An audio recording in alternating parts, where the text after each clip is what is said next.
Alright, now we got the paint out, and you can see we're just basically painting over the rust.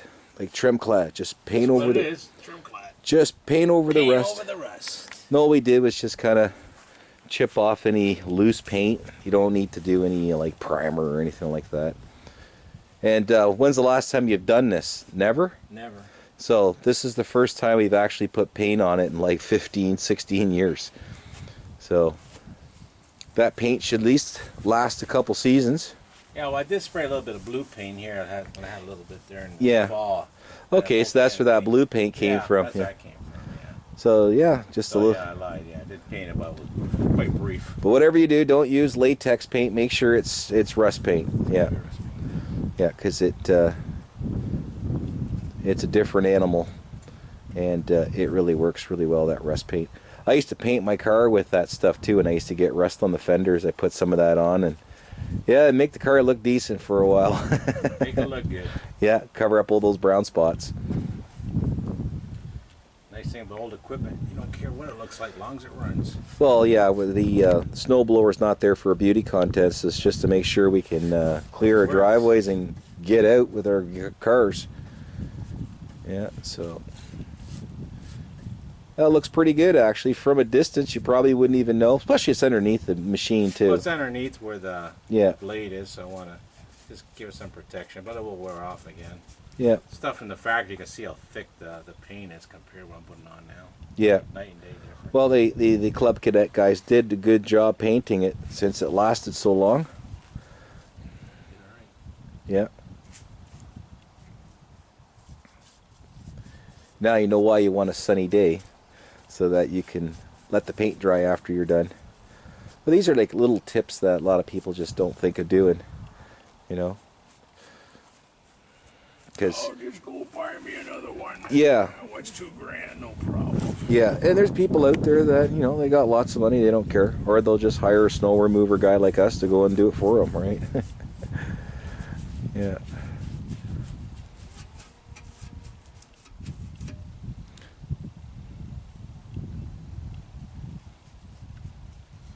Well, underneath is the worst place anyway because of the abuse it goes through.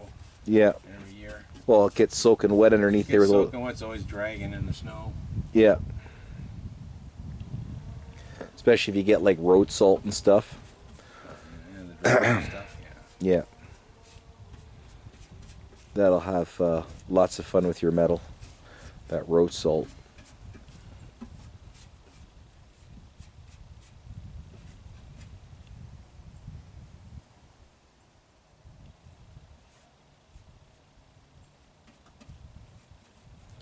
Well, I gotta say though, the rest of the machine up top is looking. Looks good.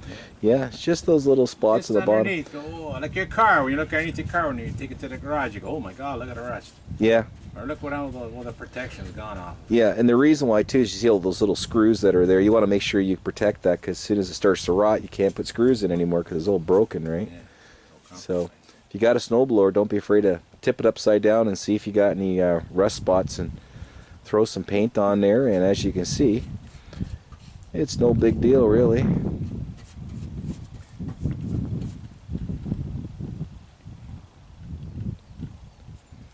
I think you almost got her done there, bro. Yeah. Like I said, this was the worst. And they were only doing one coat too. That's all we're doing, one coat. Yeah, because next year, I'll need another one. Yeah. So never throw away your old rust paint. You can always use it. Yeah. It's not just that, it's rust paint too. It's pretty thin, so like I said, Yeah. you won't get the same protection as the paint they use in the factory. Yeah. Well, they definitely got primer and all that other stuff on there. Yeah, and everyone layers and layers, a couple of layers of paint on top of it too. Like you can tell the difference just by looking at it. Yeah, I can see through some of the spots there You still. can just see right through it, right? Yeah. It's 1 year thick. Kind of like seeing through lies. You're talking politics again. I know. Jeez, I can't get away from that. I know, eh?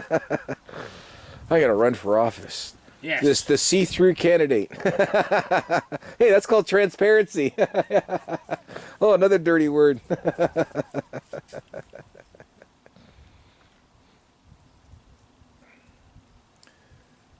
Yeah, there you go.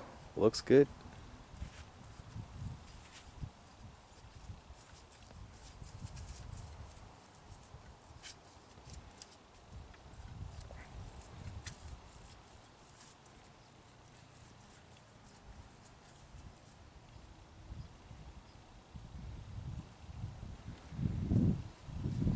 Well, you're definitely a Picasso of snowblower painting.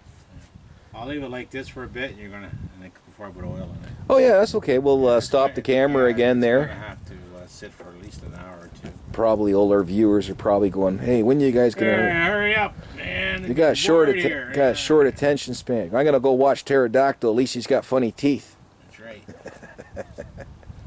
Or Project Farm. At least he keeps you entertained. Even with him, sometimes I fast forward it. Yeah. Get to the goods. Get right to it. All right, so I'd say that's pretty much done. So we're gonna give this what, a half an hour or so? Yeah, 2 hours. Couple hours. Yeah. All right, so we'll come back in a couple hours and we'll put some oil in it. We're gonna maybe run it for the folks, or I don't know if there's any gas left in it. We did run it out, right? There might be a little left just to give it one last go, but yeah. I wouldn't bet on it. All right. So you're gonna have to wait till the winter until we start it again. Oh, fall actually. We're gonna start it up in the fall. Yeah, I always start it up in the fall. Yeah, I always start to make sure everything's working. All right, so we'll come back in a bit and we'll put some oil in it and go from there. So you can see just a bunch of easy tips here to keep your machines going good. You don't have to go crazy. All right.